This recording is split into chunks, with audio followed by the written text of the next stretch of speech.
কোটা আন্দোলনকারীদের complete shutdown, আর তার ফলাফল আজকে এই অবস্থা। সমস্ত দাবি মেনে নেওয়ার পরেও তাদের আর সে শাটডাউন শেষ হয় না। কি কারণে আমি বুঝি না।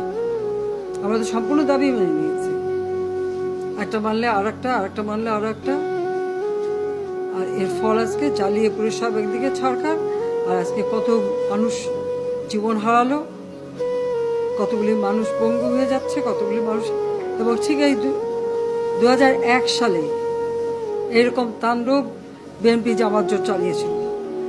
আওয়ামী লীগের প্রায় 21,000 নেতা কর্মী হত্যা করে, কত মানুষ গুলি খেয়ে তাদের